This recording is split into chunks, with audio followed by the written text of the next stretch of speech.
ఓం శ్రీ గురుభ్యో నమ. ఓం శ్రీమాత్రే నమ. ఈరోజు మనం శ్రీ లలితా సహస్రనామ స్తోత్రంలోని 797వ నామం అయినటువంటి కళానిధి అనే నామం గురించి తెలుసుకుందాం. ఈ నామానికి మంత్రస్వరూపం శ్రీ కళానిధయే నమః. మనం ఇంతకుముందు 794వ నామంలో అమ్మవారిని కళామాల అని కీర్తించుకున్నాం. అంటే లోకంలో ఉన్న అన్ని కళలను అమ్మవారు ఒక మాలలాగా ధరించి ఉంటారు అని చెప్పుకున్నాం. అంతేకాకుండా అన్ని విద్యలు అమ్మవారి స్వరూపం అని చెప్పుకున్నాం. ఇక ఈ నామంలో అమ్మవారు ఆ కళలకు ఒక నిధి వంటి వారు అని వసిన్యాది వాగ్దేవతలు కీర్తిస్తున్నారు. ఈ నామంలో కళలు అంటే చంద్రకళలు. షోడశ కళా ప్రపూర్ణుడైన చంద్రుని యొక్క కళలను కలిగిన అమ్మవారి స్వరూపం అని ఈ నామం అమ్మవారిని కీర్తిస్తుంది.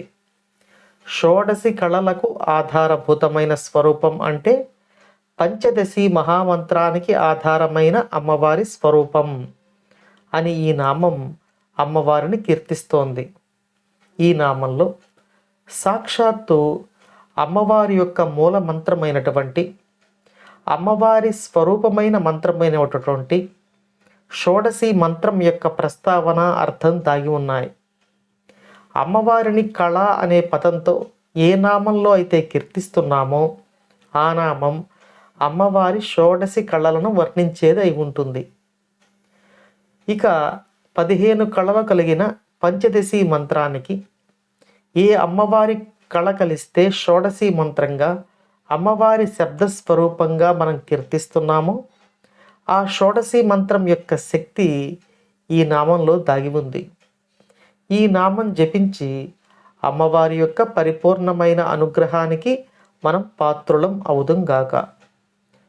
కళానిధి అంటే మరొక అర్థంలో 16 కళలు కలిగిన చంద్రస్వరూపిణి అయిన సహస్రార కమలంలో తన పరిపూర్ణమైన శక్తితో వెలుగులు విరజిమ్మే చంద్రస్వరూపిణి అయిన శ్రీ లలితా పరమేశ్వరి దర్శనమిస్తున్నారు.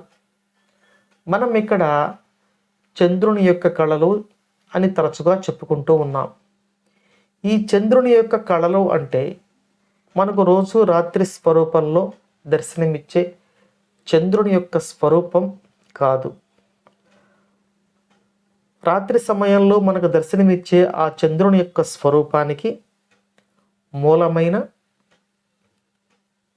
శక్తిని ప్రసాదించే అమ్మవారి యొక్క చంద్ర స్వరూపాన్ని గురించి మనం తెలియచేసుకుంటూ ఉన్నాం.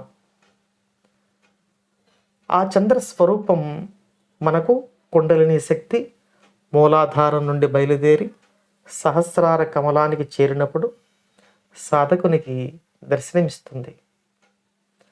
అటువంటి అమ్మవారి సర్వశక్తివంతమైన చంద్రకళా స్వరూపం మనలను అనుగ్రహించాలని కోరుకుంటూ ఓం శ్రీమాత్రే నమః.